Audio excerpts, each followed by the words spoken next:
nabadda iyo naxariista ee badhamaantiinba korkiina ahaato dadka daawanaya telefishinka qaranka somalilan kuna soo dhowaada barnaamij gaar ah oo ku saabsan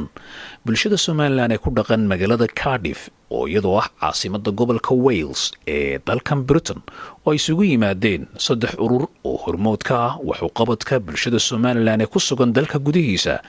oo la kala yidhaahdo Somaliland Mental Health Support Organisation, Horn Health Concern iyo ururka haweenka ee xayaat. Saddexdaasi urur oo isugu yimid mashruuc ay si wada jira u meelmarinayaan oo ay ugu talagaleen inay wax kaga qabtaan xaaladaha qalabsan ee ay ku sugan yihiin dadka qaba xanuunka dhimbirka ee ku sugan Somaliland. Waxaanay isugu yimaadeen mashruuc ay u bixiyeen Mayor Project ama mashruuca Mayorka kaasi oo ugu talagaleen inay ku ururiyaan lacag ka badan $60,000 iyagoo ugu horeystii kulankaasi ay qabteen ay u suurta gashay in ay ururiyaan $20,000 iyagoo ugu talagalay dhisme iyo waxuqabadka dadka qaba xanuunka dhimirka siba cusbitaalka magaalada Hargeysa. daawasho wanaagsan barnaamijkan haddii aad jeceshahayna inaad ka qayb qaadato waxaad heli doontaa macluumaadka gabagabada barnaamijkan. waxaanu dhammaanaynu iskugu nimid halkan inagoo ah reer Cardiff oo isku jirna rag iyo dumarba inaynu ka wada hadalno sidaynu walaalahayna reer Somaliland ee baahan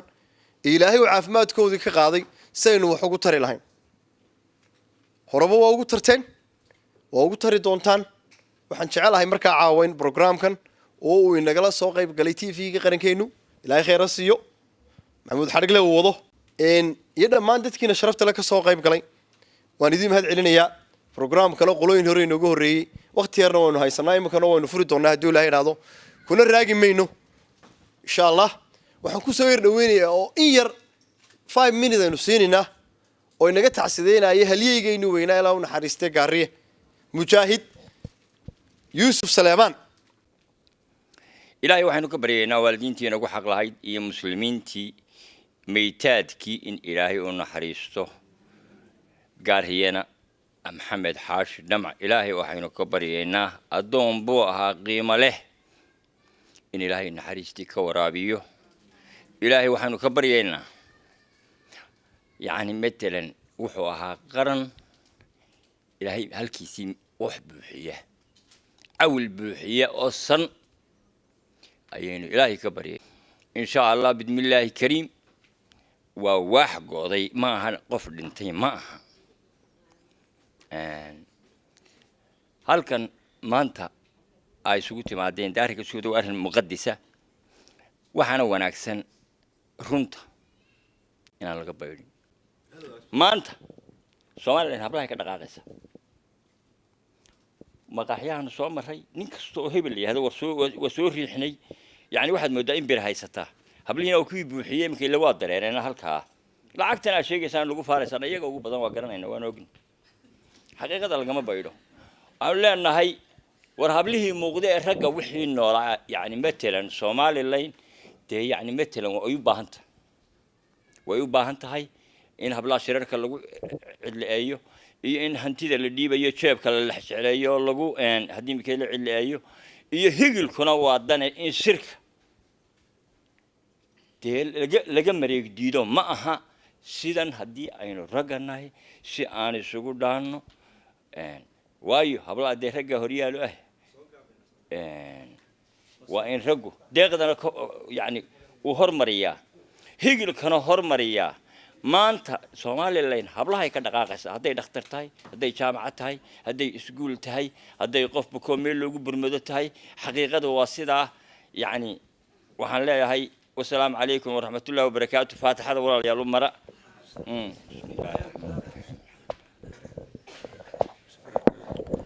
insha Allah imika programka weyn halkii ka sii wadanina haddii Ilaahay raado horto programkan waxa iskugu yimid ururo badan oo reer Somaliland oo bulshada ka dhex shaqeynayay kuwaasoo doonayay inay wax qabtaan. mashruucan waxaanu ugu magac darnay Mayor Project ayaanu ugu magac darnay. marka haddii Ilaahay raado hawsha halkaas ka socon doontaa إما كانوا حكوا سود وين يا عبد الرحمن. بسم الله الرحمن الرحيم إن الحمد لله نحمده ونستعينه ونستغفره ونستهديه ونعوذ بالله من شرور أنفسنا ومن سيئات أعمالنا وبعد والله ليال السلام عليكم ورحمة الله وبركاته aad baan idin salaamayaa bulshada qaaliga halkan isugu timi hooyooyinka walaalaha rag iyo dumarba leh odayada cuqaasha waxgaradka culimaadudiinka iyo madaxda halkan isugu timi faraha badan leh waayo anigu waxaan u arkaa run ahaantii hooyooyinka iyo haweenka iyo culimaadudiinku intuba inay madaxda yihiin madaxdii shacabkan reer Cardiff ayaa maanta halkan joogta dhammaantiin way wada salaamayaa salaanta kadib walaalayaal waa ogeydeen shirkeenu waa camirnaa iminkana insha Allah waa camiran yahay qaybtii hore waynu qaadanay af Ingiriisi bay ku baxday run ahaantii markaynu qaybtii af Soomaaliga aynu danaheena ku sheekaysan lahayn la gaaray aad baan uga xumahay in shirku uu yaraado iyadoo sidaa tahay haddana waynu gaarsiin doonaa message-kii ama fariintii aynu lahayn inaynu halkan ka gaarsiino ummadda aynu ugu talagalnay waayo waxa laga baahin doonaa haddii Ilaahay ka dhigo warbaahinta ama TV-ga qaranka ayaa laga baahin doonaa halkan maanta waxaan doonayaa inaanan hadalka ku sii badinin mahadnaqa kadib aan idin mahadnaqay waxaan leeyahay walaalayaal halkan aynu maanta joogno aynu marayno waa meel fiican mashruuca dadkeena baahan ee dhibaataysan iyo sida ay markaasi u dhibaataysan yihiin lisaga sheekayn maayo waxa isu keenay in rag iyo dumar isu yimaadaan waxa markaa kiciyay Hayat Women Organization ama Women Trust waxa kiciyay Somaliland Mental Health Support waxa kiciyay Horn Health Concern waxa kiciyay in badan oo halkan dadka fadhida ah oo qof walba naga midba dareenkiisa halkiisa uu markaa ka guntaday markaa la guntaday kadib ayaa waxa la isla gartay in aan guntashada gacan kaliya for ma dhaqday aan lagu joogin waxa la isla gartay in la wado hawsha oo la wado waxa weeyaan dhibaatada ka dhacday wadankii ee dadka silsiladaha ku xiran ee sawirradooda halka ku yaalaan aragtaan ku sawiran yihiin ee dad muxuu ahay meel lagu hayo oo muxuu ahay dibidinkeeda la sida xariyaha lagu xareeyay oo aan dhakhtar haysanin oo aan hadii bidinkeeda wax kala haysanin oo badan la arkay waxa weeyaan insha Allah taala waxay naga siin doonaa warbixin yar oo kooban socdaalkii sanadkii hore ee samarkii aan muxuu ahay ku tagnay Somaliland iyo soo noqoshadii waxaan la soo guriyay noqonayba Sheikh Aadan cige ayaa insha Allah naga siin doona kadibna waxaynu hadalkeenu goos weyn noqon doonaayo warbixinaha ayaan idin dhameyn doonaa aadan ku soo dhawow dareenkan ay wada qaadeen ururada iyo muxuu ahaa ashkhaastuba ay qaadeen isla mar ahaantaana ka dhashay baahida jirta dadkeena haysata ee waxaan jecelahay aadan bal wixii dhacay aanu soo aragnay samarkii hore inuu wax yar inooga taabto haddii Ilaahay ka dhigo بسم الله الرحمن الرحيم الحمد لله رب العالمين والصلاة والسلام على رسول الله ما بعد سida horeba loo sheegay runtii waxa weeyaan dalkeena runtii dhibaato xoog leh ayaa ka taagan dhinac kasta ha ahaatee khaasatan dadka maxaan ku raadayay maskaxda ka xanuunsanaya runtii waxa weeyaan daryeelkooda aad iyo aad ayuu u hooseeyaa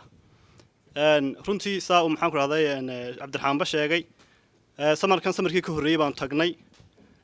halkaas oo runtii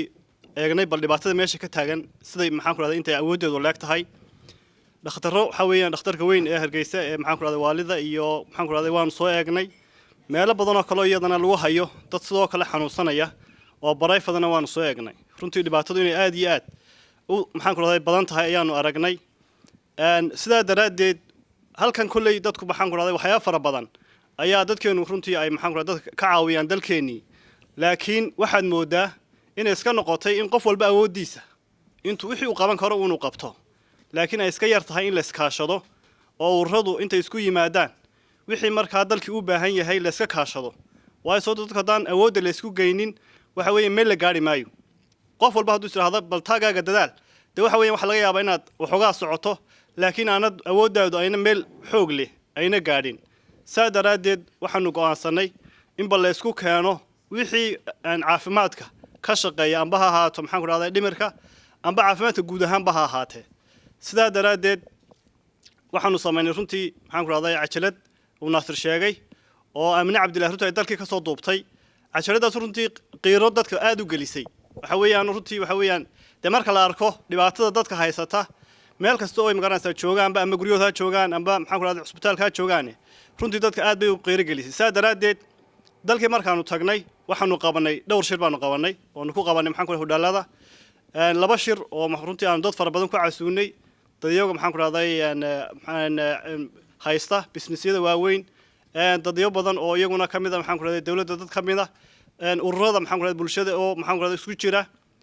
dhammaantood waanu casuunay waxaanan uga jeednay inaanu barbaahidan sidii wax looga qaban lahaa aan maxaan kala tashanno runtii dadkeenu waxa weeye waxay ka fikiraan oo kaliyaata wax dibadda ka yimaada amba hay'ad samayso hay'aduhu runtii waxa weeyaan mid walba waxa weeyaan wax gaar ah ayay ka shaqeysaa inteeduna iyada soo waxa weeyaan waa wax aad iyo aad u kooban waa muddo yar oo cayiman sanad 2 sanadood ay wuxuu ku maxaan ku rahday ku beeskareysan yihiin saa daraaddeed dadkii waxaanu kala tashanay bal sidii arrintan wax looga qaban lahaa cajaladaas oo runtii aanu haynay ayaanu dadkii tusnay iyaga oo magaaladii jooga oo maxaan ku rahday wadankii laga soo duubay jooga ayayna wax la wax kala socdaan aanu jirin runtii dad fara badan oo meesha jooga runtii aad bay u qiiroodeen rag waaweyn oo runtii aanan ka filayn baad maxaan ku rahday ilmeeyay sababtoo waxa weeyaan qofku waxaan markuu arko dhibaatada meesha taala wax laga darbiga inuu maalin walba hormaro waxagan xagga u dhaafo laakiin waxa la wuxuu kala socdaa oo dadka meesha ku jira maxaan ku rahday dhibaatada haysata inay waxba ka ogeyn saa daraaddeed waxaanu isku talinay inaanu sameeyno guddi dalkii ka jirta guddidaas oo maxaan ku rahday arrintan wax nagala qabata waayo sababtoo waxa weeyaan wax la dadka halkan jooga qurbaha jooga inay isku dayaan inay waxyaabo badan qabtaan laakiin hadhow markay meeshii doonayna wixii ay ururiyaan amba wixii ay sameeyaan ay u diraan waxa dhacda inay hadhow maxaan ku rahday wixii sidii loo rabay ay u dhici weydo waayo sababtoo waxa weeyaan dad meeshii kula shaqeynaya oo meeshii jooga ma jiraan waxa laga yaabaa qof aad taqaanay oo inaad istiraak ku hagaaji isagana uu cid kale oo markaa uu isleeyahay waxbay qabanaysaa uu gacanta wixii u geliyo hadhow laga yaabo inayna sidii la rabay ayna wixii u dhicin marka runtii dad fara badan oo maxaan ku rahday ummaddu ku kalsoon tahay ayaan iskugu yeedhnay oo nugu talagalay in arrinta wax nagala qabtaan runtii dadku aad bay magaraysaa arrintaas noogu soo dhaweeyeen guddi marka halkaas ayaanu ka soo sameynay wixii halkan laga qabto halkaana maxaan ku lagu hagaajin karo ta kale waxa iyaga laftoodu ay waxaan sameyn karaanba waayo sababtoo waxa laga yaabaa inay dibadda soo eegaan laakiin gudaha laftoodii in laga sameyn karo wax ka fiican wax halkan laga dirayo waayo sababtoo waxa weeyaan qofku hadduu xitaa $1 maxaan ku rahday bishii uu subscribe ama uu bixiyo waxa laga yaabaa in malaayiin ay noqoto qofkana $1 waxba kuma aha saa daraaddeed runtii in magaranaysaa taana iyaguna ay xagga ku baraarugaan oo ay arrintaasi nagala shaqeeyaan runtii waa arrin aanu ku baraarujinay halkan markaanu soo noqonnay arrintii aanu maxaan ku rahday aanu xaggaa ka soo sameynay maxaan ku rahday guddidaas waxaanu markaa isku daynay inaanu dhammaan bal wixii maxaan ku arrinta nagala shaqeyn kara aanu maxaan ku rahday markaa iskugu yeedhno home health oo caafimaadka guud ahaan Somaliland iyaguna kulli ka shaqeeya iyo maxaan ku rahday Somaliland mental health oo iyaduna caafimaadka maskaxda oo khaasa iyo maxaan ku rahday sane maanta la nagu soo cusumay halkan Hayat Women Trust dhamaantayo marka waxaanu arrintaas goosanay inaanu si maxaan ku rahday isku siman amba si wada jira inaanu ka wada shaqeyno marka saa daraaddeed baanu magaca maxaan ku rahday Mir project aanu u bixinay marka projectkaasi waxa weeyaan project ay ka wada shaqeynayaan 3 urur sidoo kale waxaan doonaynaa in wixii ururaha kale ka jira UK amba adduunyahaba inay nagala qayb qaataan arrintan umaanu bilaabin inaanu maxaan ku rahday imika projectkaas oo khuseeya dhakhtarka weyn ee mental health ee Hargeysa keligii kuma eeka waxaan ugu talagalay in wadanka dhan la gaarsiiyo hadii la yiraahdo taas oo insha Allah marka kale noo dhamaado aynu kuwa damana insha Allah ku xigsiin doono saa daraaddeed kullay sida maxaan ku rahday Cabdiraxmaan iyo maxaan ku rahday sheegan waxa weeye arrintan insha Allah meel fiican bay noo maraysaa maadaama caawina la joogo TV-geena qaranku aanu ka faa'iideysano channelska waxaan jeclaa inaan yar ku celiyo waxa weeyaan horto haddaan aanu ku reer Cardiff nahay reer Somaliland imika reer Somaliland ma la hadlayay dadka la hadlay waxaan la hadlayaa bulshada reer Somaliland ee ku nool Somaliland iyo daafaha adduunka insha Allah waxaan jeclaan doonaa message-keena siinu gaaro haddaanu nahay reer Cardiff waxaanu ka gilgilanay oo aanu ka naxnay dhibaatada haysata dadka shacabka reer Somaliland ee uu ilaahay caafimaadkoogii uu ka qaaday dadkaasoo dad badan laga yaaba inay mutacalimiin haayeen mujaahidiin haayeen dhakhtar haayeen dad fiican haayeen ilaahay uu caafimaadkoodii ka qaaday qofna ilaahay ma garanaysa ilaahay dad muslimiin nahay wa tacaawunu cala albirri wattaqwa buu ilaahay yidhi inama almu'minuuna ikhwa ayuu ilaahay yidhi waxa weeyaan reer Cardiff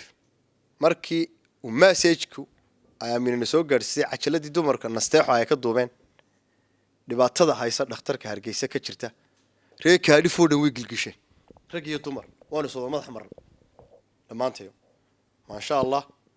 aadan iyo cabdiraxmaan oo ku tagay dhakhtarka way soo qiimeeyeen 15 maqsin oo dusha qaawan bay soo qiimeeyeen 60 kun lacag gaarisa ku kacaysa hadaba iyo kijada hadaba anagu reer Soomaaliland lacagtii quarter baan jeeda sorry 3 meelood meel 3 meelood meel aanu bixinay aanu ururinay rag iyo dumarkaana noogu hor bilaabay raguna waanu ka daba dhaqaajinay ma sha Allah oo soo qabanay markii dambe looma kala seexan looma kala harin hawshaas 20 kun oo dollar baanu haynaa anagoo dad reer Cardiffnay 60 kun baa lagu soo qeysay dhakhtarkaas waa mashruuca ugu horeeyay miyir 1 insha Allah waa ka aragtaan TV halka ka aragtaan dadkaas la sirada ku xidhan idinkeedii sugeen ilaahay reer Soomaaliland gaal yar oo cad ama qof yar oo kale oo caraba ma sugeen idinka wad lacag wada haysta hadda $1 bixisaan $1 2 kun oo qof haday bixiyaan $1 و60 kun bish sanadkii haday $1 bixiyaan ama $5 bixiyaan soo fahmin dhakhtarka maanta dawladdeenu wax badan bay nala qabatay way nala shaqeysay inaguna maanta aan ka faa'iideysano ma dawladdu ma hanta wax qabato waa dadka wax qabsada Bangladesh wadanka la yiraahdo ayaa waxa isku yimid urur saddex dumar ka bilaabeen Barshika ayaa la oran jiray Barshika marka dumarka Bangladesh waxa ku qaadan jirtay xaafadaha qaybaha xayraanka ee wasaaradda waxa ku qaadan jirtay 7 saacadood in biyaha ku galaan iyadoo dumar yaro group ayaa ka gilgishay waxay sameeyeen urur la yiraahdo Barshika ururkii wuxuu marayaa 1 milyan waxay gaarsiiyeen gabadh kasto Bangladesh in biyaha ku ugu jirto 2 saacadood dadka meesha ku nooli waa 250 kun oo milyan Soomaaliland waxa ku nool 3 milyan marka waxa weeyaan dhakhtarka mental health-ka inta afar dhakhtar baynu u dhisi karnaa dadkeeni aan waxaan aaminsanahay dadka reer Soomaaliland dibadda jooga hadaynu xawaalada $1 raacino dhakhtar baa sheegisay jaamacadeena inuu qalabka Japan uga soo qaadi lahayn wallahi cadim soo fahmin maanta dawladdeenu way dadaalaysaa imaka waddankeeni 2 sanadood isbedel weyn baa ka dhacay kacaan meeyo laga dhaxli maaye waxa xaqiiqadu sida tahay وسيدة حقيقة تاي كل يد وحياة بدنا ويشراينا قبل دولته لكن هادنا وحياة بدنا ما يقبته سوينا فهمي دولته واحد قبتي لبعض السنوات اللي صورنا في دي وحنا ده لقى قرصن كريم وحوي يوم كسوق بجبينه يا اختار كهرجيسة رئيس Somaliland وأنو ريك هدف قيب تهدوان ورني هذا تي ريب بريستل ريب بيرمنغهام تي في جوا داون دونتان إن شاء الله وحنا نذكر دوننا وانو ذي مننا مجاله ولا بحيل صار كودي يسكو صار إن شاء الله ريك هدفونا مشروع هرجيسة كود شوشين مينه سنة كسته متبينو لسنا إن شاء الله كوا وطن كشوغنا وشجع يا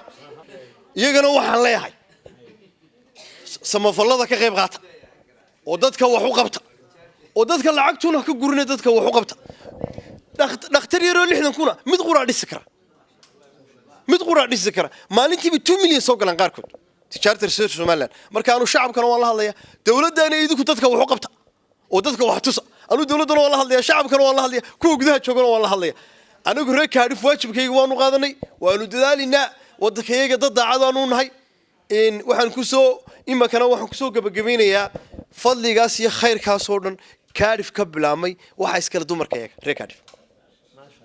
ما فاهمين أو من تاس everyday charity السماية everyday وحبي ورنيا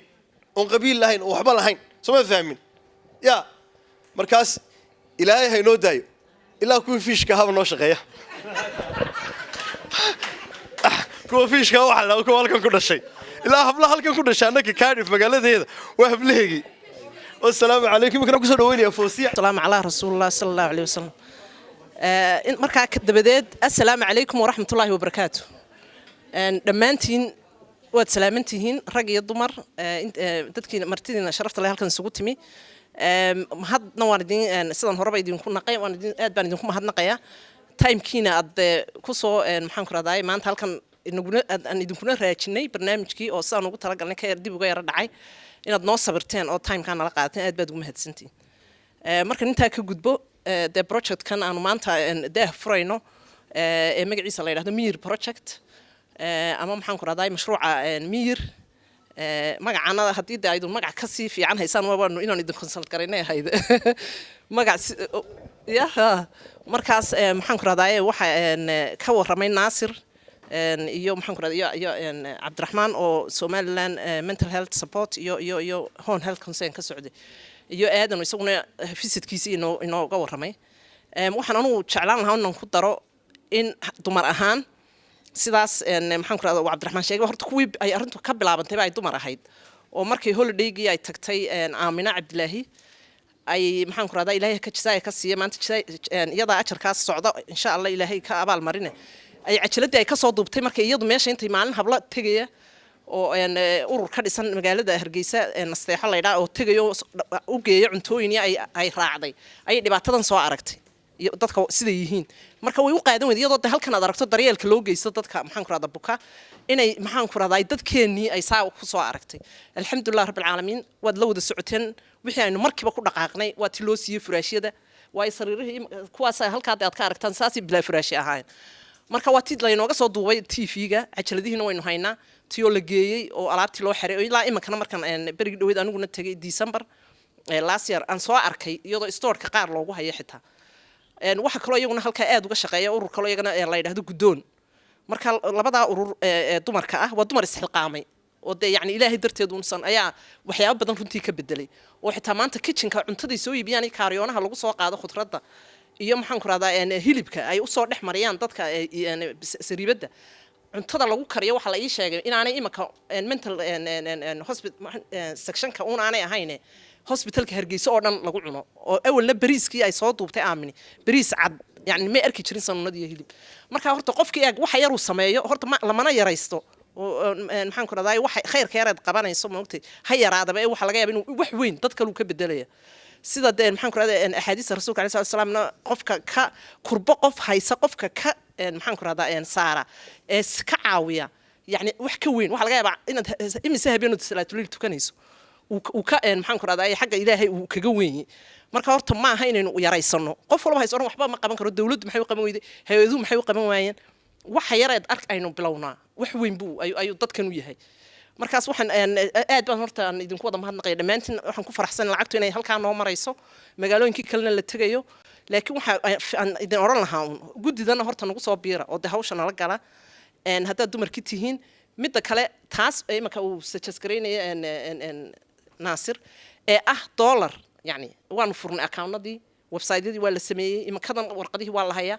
qof waliba hadduu bankiisa standard order-ka intuu saxiixo uu yiraahdo yaa maxaa 5 pound mala 2 pound a month waxaas aad arkaysaan ama Islamic Relief waa weyn maxay wax ku qaadan waa giniga iyo labada gini marka inagu wax weyn baynu sugnaa oo indhaano waxaas iyo wax mar la ururiyo 20 in la iska guro laakiin haddii qof waliba account-kiisa uu labada gini wallahi waxyaabo badan bay naga ka fargarayn lahayd oo kolba wax ama cajalada laga soo duuba ama wax la inoogu soo qayliyaba ha ahaato ama wadaha ha ahaato oo wata inta aynu gurayno ama dhakhtar ama jaamacad markaas taasna waan idinku weenayaa insha Allah inaynu sameeyno gacmo wada jir bay wax ku gooyaan ta kale waxa kale oo iyadana aan jeclaan lahayn aan appeal sameeyo oo la hadlo dhammaan adduunka andarkeedu ku nool waxa weeyaan waxa darkaysan dhakhtarka marka samarka la tago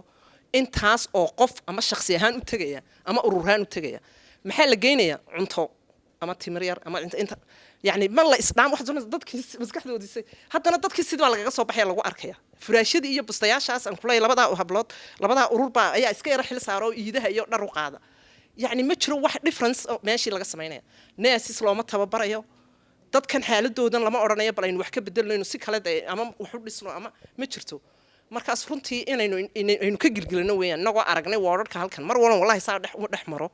aan arko dad aan ugu tago aan arko soo loo hayo wallahi picture-kaasi igama baxo wii hor yimaada marka insha Allah waxaan idinka rajaynayaa idinkan inay sidaa aad dadaashaan dadka kalena ama Somaliland ha noqoto ama ha noqoto dadka dibadaha joogaba waxaan jeclaan lahaa in la isku yimaado oo London imise urur baa jira oo saa u caawinaya ha isku yimaadaan waxooda quwadooda ha nagu soo darsamaan waxaan isleenahay forum weyn sameeyo oo Somaliland mental health oo laga sameeyo halkan Cabdiraxmaan waxaan maleynayaa uu iloobay laakiin halka uu isku dayay inuu ka soo sameeyo niman badan oo maxaan ku raadaay ama taajirin ama meel u shaqeeyo soo sameeyay marka in la xoojiyo oo halkana mid la mid la sameeyo ururada oo dhan ay marka taasina meel ku gaari karnaa waanad mahadsantihiin assalaamu calaykum waraxmatullaahi wabarakaatuh shamis baan iminka ku soo dhaweynaya shamis boobe oo yadna kamid ah maxaan ku raadaay ururka Hayaat Women Trust bismillah marka hore waxaan idinku salaamayaa salaanta la isku salaamo ta ugu qaalisan baan idinku salaamayaa kulligiinba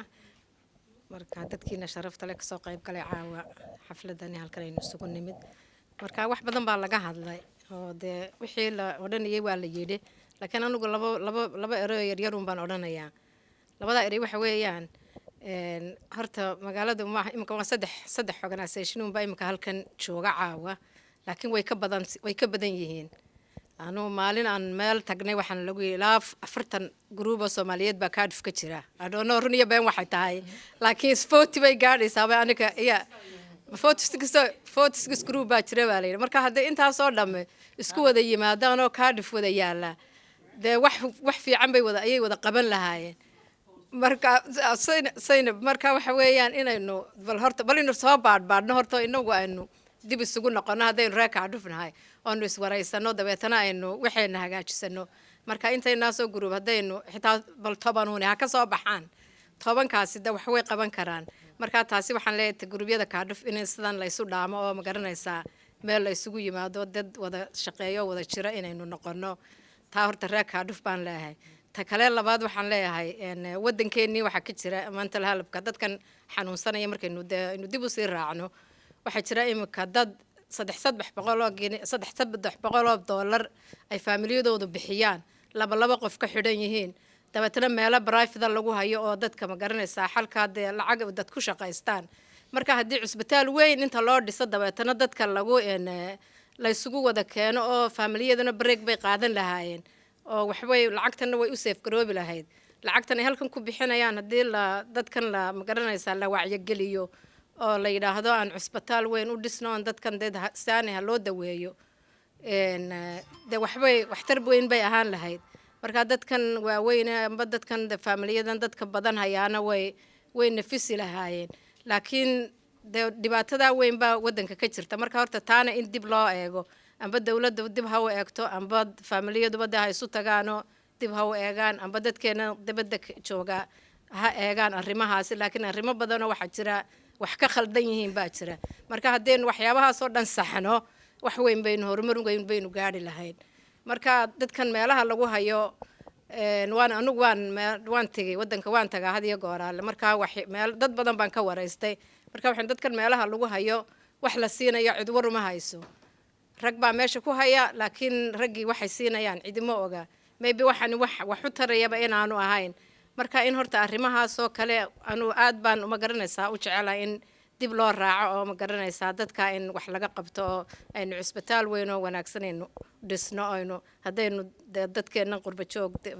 had iyo goor qurba jooga baa la yiraahdo inaku baa layna soo eegay marka inaynu inakuna eegmadii inaynu dhaahno maxaa wax naloo weydiinaya aynu inaguna wax qabano ayaan anigu idinku dhiiri gelinaya insha Allah bismillaahi kariim marka anigu intaan baan kaga baxaya laakiin dhibaatadeena aan wax ka qabano baan idin labada dhinacba insha Allah bismillaahi kariim aan dibna u raacno kaltuuna waa the young people ka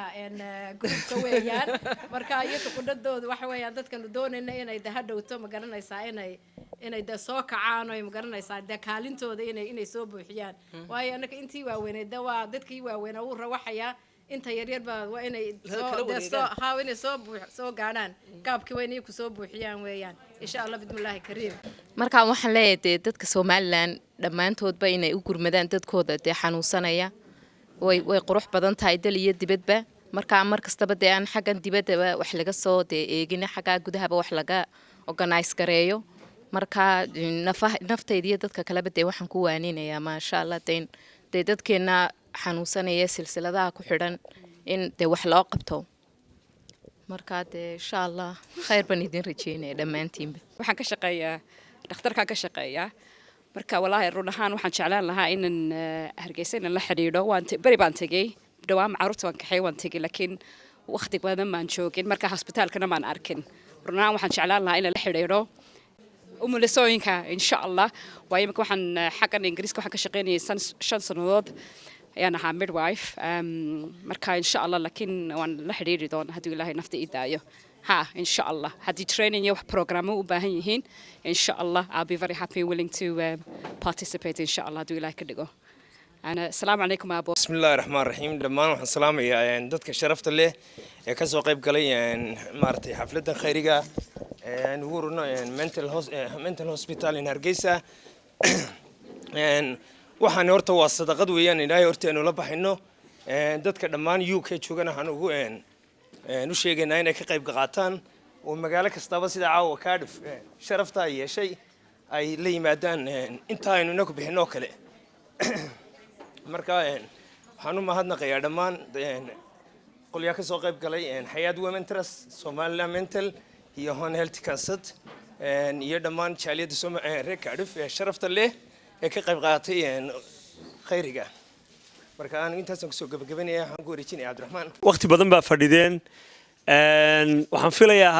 waxaan filayaa haddii qofku inoo yiraahdo iyo haddaynu wada nidhaahno waa isku mid weeye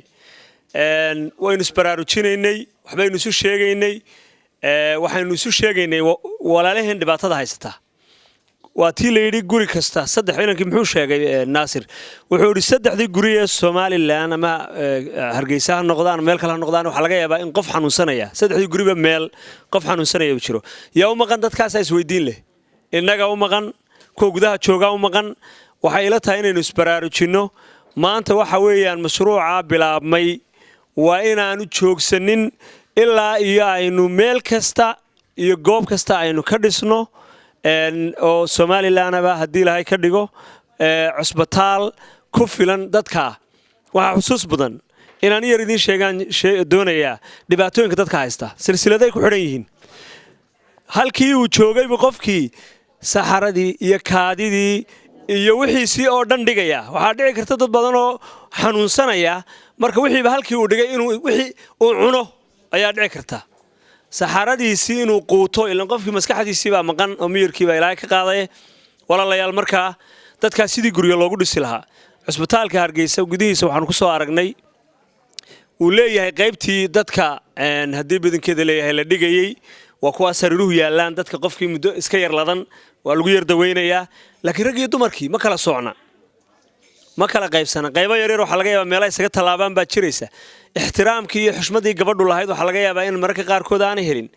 waxaynu doonaynaa 15 ka sariirood haddii ilaahay ka dhigo unitka la doonayo inaynu dhisno wax muuqda inaynu u dhisno ummaddu dhaxal inaga dhaxasho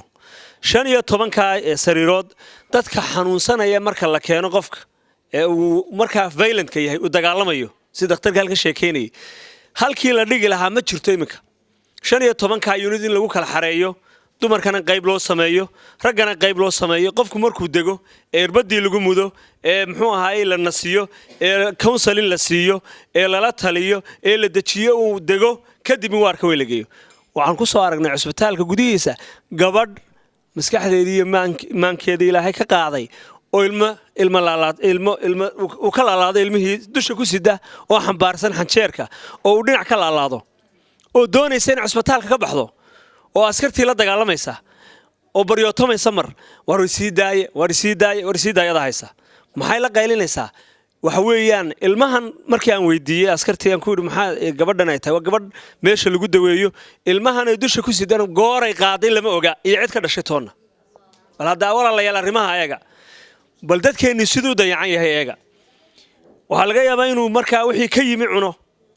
mar haddii silsilada lagu xidhay waxaa laga yaabaa gabadhii dayacnayd ee xanuunsanaysay in bannaanka laga helo xurmadeedii meeday waxaa laga yaabaa kii haddii badankeeda leeyahay kale ee xanuunsanaya marka dadka lagu sii dhex daayo inuu xabad qaato wax dilo waxaa laga yaabaa 90% dadka aad maqasheen inay wax laayaan waxbay dileen ama xabad bay ku dhufteen ama mindi bay dad geliyeen some sort of mental health ayaa jira waxaa qofkan kalifaya waalidii haysay ama maskaxdii maankii oo ka tegay ayuu wuxuu doonayaa inuu wax sameeyo cid celis iyo cid wax u sheegto toonna ma jirto meel lagu nasiyo oo lagu soo daweeyaa ma jirto gabadha halkan nagala hadlaysa waxay tidhi waalidu weligeed qofku ma waalaado inagu waxaynu naqaanaa wax la yidhaha stigma qofku maalintaa uu xanuunsado ayaa laga dhaqaaqaya ehelkiis baa ka dhaqaaqaya walaalihii baa ka dhaqaaqaya maaha wax kale iska daayay waxaa lagu odhanaya qofkii waalaa midaan waxbaba qabin baa la odhanaya wuu waalan yahay dabeeta sida loo leeyahay wuu waalan yahay ee ciyaalka magaaladuna u shiidayaan ee u daba socdaan ayaa uu ku waalanaya maryaha ku dhiganaya walaal waxaynu u baahannahay inaynu ixtiraamno nafteenna inaynu keenna dhibaataysan ee walaalkeena ee walaasheena inaynu u danqanno weeye inaynu isku mid ka ahaana arrintaasaa loo baahan yahay inaynan kala sheegan kana gobolkaa ka yimi iyo kana gobolkaa ka yimi inaynan kala sheegan weeye watacaawanuu cala albiri waataqwa walaa tacaawanuu cala alithmi waalcudwaan ilaahay wuxuu yidhi sukaashada wanaagga iyo samaha iyo alla ka baqay sukaashada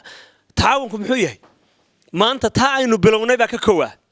waynu isu nimi ururadeennii waynu isu nimi hablaheennii iyo inamadeenii iyo odayadeennii iyo culimmadeennii $20,000 ayaynu ku ururinay muddo aad u yar waxaynu doonaynaa unidka cusbitaalka hargeysa 15 sariirooda ee nashqadiisii halkaa markaa iminka ay ku taalo insha allah presentation fiicanna waa loo samayn doonaa waynu meel walba ku dhejin doonaa unidka haddii ilaahay ka dhigo inaynu ka dhigno wax reality ah xaqiiqa oo la arko oo haddii ilaahay ka dhigo samarka soo socda dadka inaga booqanaya aynu wakiilanay soo dhisaan oo ay gacantooda ku soo dhisaan waar may naga go'antay taasi insha allahu tacaala mar haddaynu 3 meeloodoo ahayno meel laba inaga dhiman walaalaha iyaga reer Sheffield walaalaha iyaga reer Birmingham walaalaha iyaga reer London walaalaha iyaga reer Bristol walaalaha iyaga jooga UK dhammaantood walaalaha iyaga jooga dhammaan qaaradaha caalamka kale jooga America Australia Europe inteeda kale waxaan leenahay walaalayaal cududeenna iyo xooggeena aynu sugayno maankeena iyo muruqeena aynu sugayno waynu samayn karnaa wax badan baynu samayn karnaa war nin waliba hadduu cararo oo yidhaahdo gurigaa gubanaya waxbaan ku baktiinaya waynu wada baktiin karnaa walaalayaal baahidaa meeshaa taallaa waa sadaqa jaariya waa sadaqadaan go'aynin aakhiriya ifka midna kaa go'aynin waa mid soconaysa dhagaxa aad dhigatay oo laga yaabo in $1 dhagaxa kuu gooyo halkaa galay weligii waa ku taagnaanaya hawday ma la'aanina waxaa meesha ka dhalanaysa oo kale markaynu walaaleen wax tarayno isu imaatinkeeni taalufkeeni wax wada qabsigeeni tajamuceeni wada horu socodkeeni markaynu birito daarta taagno 15 unit binayno reerka dhifo dhanow maalinta tagaysaan waa ku dhaadan doontaan haddii ilaahay ka dhigo ilaahay iyadoo og yahay niyadeeno in ilaahay dartii u bixinayno haddana qof waliba markuu tago isha soo saaro oo laga yaabo in loo bixiyo waararkii unidada qaar maaragtay de sponsorshipki uu ku yaalo marka aragtaan balaaga ku yaala iyo dhagaxa ku yaala ee lagu xusay awoodii yareedaynu sugaynay ayaama gudahood qof waliba murtaax buu noqon doonaa uu raaxaysan doonaa waxaan leeyahay ma foga way dhowdahay walaalayaal ha loo midoobo wax wada qabsiga walaalaheen ha laga kiciyo fadhiga walaalaheen ha laga kiciyo meelaha xun ay jiifaan ha la isugu wada yimaado aynu ka dhigno barbarkay ka baxdaa waa bakayla qaleen aynu hareeraha wada qabanno ma kala maarmayno maanta caawa gabadhii halkan waxay tidhi rag iyo dumarku waa divided bay tidhi way qaybsan yihiin ma qaybsanin ilaa xaawiya aadan rag iyo dumarku saasay wada socdeen xaawa feedheedii baa laga abuuray feedhii aadan baa laga abuuray xaawa soo ma waxa weeyaan sidaasay lamaano u yihiin ilaahay lamaano uga dhigay waa walaal waa hooyo waa eedo waa habaryar isagu waa abti waa adeer waa awow waa aabe waa ninkii sidaasaynu walaalayaal wada shaqaynaynaa ha la wada shaqeeyo jaaliyaddu ha isku soo dhawaato halkaa horaha uga sii marto walaalaheenna kale berigii dhaweyd waa ogeydeen war sida wax laysu taro laysu jir danqado $700,000 ayaynu walaalaheen koonfur wixii ka dhacay Soomaaliya wixii ka dhacay aynu gurmanay haddaynu gurmanno oo guryaheena dib ugu noqono maalinba cusbitaal yar baynu dhisi karnaa maalinba unit loo baahan yahay baynu samayn karnaa we can do it waynu samayn karnaa walaalayaal waxa uu inaga xigoon niyadii kalsoonidii wada jirkii wax wada qabadkii iyo biniga la sugeen ixtiraamkii risbaagii waynu is-ixtiraafnaa inagu haddaynan inagu is-ixtiraafin cid alla cid in ixtiraafisa ma jirto mal wala waan dheereeyay abiilkiina waan dheereeyay waxaan doonayaa haddii ilaahay ka dhigo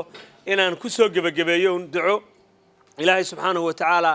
waxa saraca aynu aasaasnay iyo ininta aynu ku ridnay meesha maanta ilaahay niyadeenna khaalis ha ka dhigo ilaahay ha ka dhigo tii meel marta ilaahay sanadkiisa iyaduu meel maray oo miyir 1 uu meel maray aynu miyir 2 isugu nimaadna ilaahayna gaarsiiyo sallallahu alayhi wa sallam wa ala sallam dhammaantiin ma insha Allah xafladda weyn oo dhamaanaysa dhammaantiin dadkiina sharafta leh ka soo qayb galay xafladan waa mahadsantihiin ilaahayna ajar hayd ka siiyo walaalaheena xadhigloo siifiga qaranka iyagana ilaahay khayr ka siiyo waxaan idin sheegayaa oo mid quraata reer Somaliland duu ilaahay raado mid quraatu ma idin sheegayaa sida walaalkan Cabdiraxmaan iyo dhammaan lagu wada hadlay waxa la yiri shacab waaxid mu shacabin shacab qurayno reer Somaliland laba shacab ma noqon karno ama reer Somaliland ma noqon doona ama cid kale shacab qurayno ma qaybsan karno ama kulmiyo noqo ama wadani noqo ama xaq soor noqo ama waxad noqotaa ucud ama mid kasta noqo danta qaranka waa kow danta qaranku waa kow reer Somaliland kuwa halkan iga maqlayo iyo kuwa halka iga maqlayoba Somaliland inaan wax u qabano ay waxan xisbiyadani waa walaal anaga wax wanaajinaya culmini we no enemy we all brothers ama ucud ha noqoto ama kulmiyo ha noqdo ama xaq soor ha noqdo ama rays ha noqdo ama dalsan ha noqdo xisbigu doon ha noqdo waxaan idin sheegayaa meel kasta ku noolaada dhamaanteen dad walaalaha baynu waxay nimankan siyaasiyiinta xisaabta kala wadaana inay wadanka wax qabtaan bay doonayaan idinkuna hamoodina xisaabtina kala duwan tahay midna aynu isku raacno aynu kala xisbi noqono laakiin inuu wadanka dhisno aynu kala noqono qolo aynu kala noqono laakiin wadanka inuu dhisno aynu isku noqono والسلام عليكم إن شاء الله نبكر واحد كسوير دوين دونا آمنة أبيه أساسه مشروع آمنة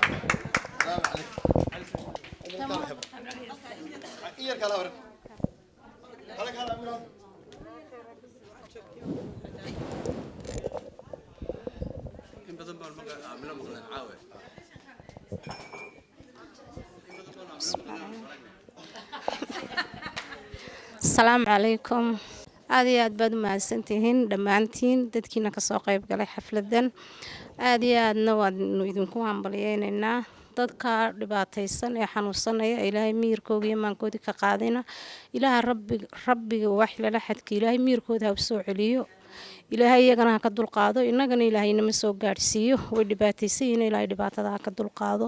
waa runtiisa Cabdiraxmaan way umulaan buu yiri saddex ku dhalin meesha ku jira laba walaalaaba ku jira afar walaalaaba ku jira hooyo anigu waxaan arkay hooyo iyo saddexdeed caruur ay ku wada jira subxaanallah inanteedii oo uur leh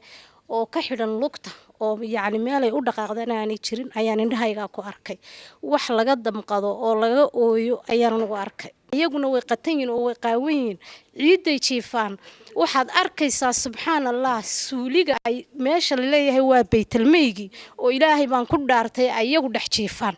saxaradoodii oo noqotay dundumooyin haddaad aragtid dundumooyin noqotay oo moodid ciid la kabisay ayaad arkaysaa dee madaxdeennina intaasay u jiraan madaxtooyadu waa agtooda guriga madaxweynuhu ka soo horjeedaa haddana qof ma arkaysid qof ka hadlayaba inagunbaaba ka hadalne qof odhanaya dad baa halkan ku jira ma arkaysid anigu maalintii ugu horeysay ilaahay khayr ha siiyo dumar iyagu iskood isaga kacay oo ilaahay dartii fii sabiilillah ugu shaqaynaya oo iyaga laftoodu markay arkeen uun dad yacni diinta awgeedu ugu shaqeeya ayaan arkay waxay igu yiraahdeen waxaan ku xagee tagaysan waxay igu yiraahdeen waxaan tagaynaa dhakhtarka oo maxaad dhakhtarka anigu warmaan haynin because waa la guri jiray lacag la yiraahdo dhakhtarka dadka waalan baa la geynayaa laakiin wax ka sheekaynaya maan arkin waxay igu yiraahdeen dadka waalan baa noo geynaa iyagoo dhar sida soo ururiyay lacag sida waan raacay waxa markaan u tagnay subxaanallah يعني واحد إيجي كريسيد معها هو يأكله 10 سنة كشري أم بشني 10 سنة دوت بان كشري الصدق نين أو ولا على أو إلا أبوه كشرو أو يقرلين سداد 10 سنة دوت بان كشري ولينا ما نركن دوين كقربا يري دوّد لنا سيو مركب ما أنت لنا القسيو دور عشان كوم كشرنا oo naan xasuusan waxaan aan meeshan ka nimid aan garanayn dawadu way dhacday dawal aniga la tuso inaan soo qaaday iyadoo dhacday 4 bilood ka hor ayaa la siiyay dawada gabadhaasi ya dadkeena ilaahay ha u naxariisto subxaanallah madax baanahay kanaanahay waxba ma noqonayso aakhira madaxi socon mayso laakiin markaad aragtid uma adkaysanaysid waxay cunayeen ilaah baan ku dhaartay bariiska la odhan jiray shiinaha oo uu galay daaniya uu galay ayay dadkaasi cunayeen hablahaas ilaahay dartii markay u arkeen iyagu waxba qaarkood may haysan laakiin xoogoogii bay isticmaalayeen lacag qaar baan iyaguba qadaynin waxay sameeyeen inay soo sariibada intay tageen ay ku yiraahdeen ilaahay dartii dadka ma ugu naxariisanaysaan ay laba kaariyoon inta iyagu jeebkoodii ka soo iibiyeen midna hilibka ugu soo ururiyaan midna khudradda ay magacoodii halkaa ugu qoreen dabeetana dadka si ay u gartaan inay dadkan u geynayaan iyagu dadku markay maalintii intii u cuneen laga caseeyay waxay yiraahdeen 24 saacadood qaarkaya meeni toosin inankii ka shaqeynay wuxuu may toosin waayo waxay cuni jireen bariiska cad iyo la xooxda yar aroortii la siiyo inay qaar cunaynin oo daweylan ma cunayaan waxay yiraahdeen qaar ba 24 saacadood hurday oon soo kicin markay cuntadii oo de maraq lagu sameeyay iyo khudradii lagu guray markay cuneen maalintii anaku markaan tagnay eenu dhibaatadoodii aragnay ilaahay khayr ha idin siiyo waaniga idin la soo hadlay waad ajiibteen in walibana wuxuu baxsaday isaga iskale aakhiro cidina waxba kaga gudbi mayso maalintii dambe waanagii haddana ku noqonay haddana waaniga idin la soo hadlay waa tii aad soo bixiseen lacagtii waanagii geynay maalintaas ugu horeysay waxay cunaan oo qoyan oo bilaadanku hilibka talaagada inoogu jira iyagu mala qaar 20 sanadood may dhadhaminin ka waran ta uur kale iyo ta gurguuranaysa iyo ka soconaya midna may cunaynin halkay jiifaana de ilaahay ummadiisuba way ogeyd inaka indheena ku aragnay alxamdulilaahi rabbil caalamiin ilaaha weyne waaxid ka ahi ha ka dulqaado isaga weyno waaxidee dadkan meesha joogana ilaahay ha u naxariisto oo ilaahay ha tusa xaq subxaanallah iyaga ka mas'uul aakhir la weydiinaya madax baan haye madaxweynaan iyo ku xigeen baan iyo kanana waa la weydiinaya dadaan uga baahnayn ba lacagta lagu isbangareeya runta marka la doonayo xafladaha lagu sameeyaa baartiyay ku sameystaan madaxda iyo dumarkooda iyo dadkoodu intay doonayaan bay ku xasuumaan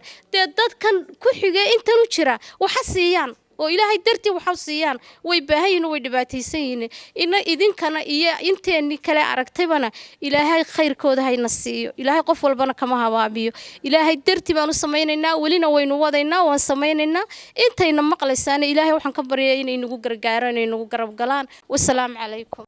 aad bay u mahadsan tahay taas waxay aamina Cabdilaahi oo sida inoo sheegtay qofkii u horeeyay wax arintan bilaabay ah aad baan ugu mahadnaqayaa message-kaas ay gudbinaysana waan la qabaa yaas markaas waxaan ku raadin intaasan ku soo gabagabeynayaa waxaan kale oo u mahadnaqayaa inamada maanta safarka halka inooga soo safray London inaga duubay maxaan ku raaday TV-ga qaranka Soomaaliland wassalaamu calaykum waraxmatullaahi wabarakaatuh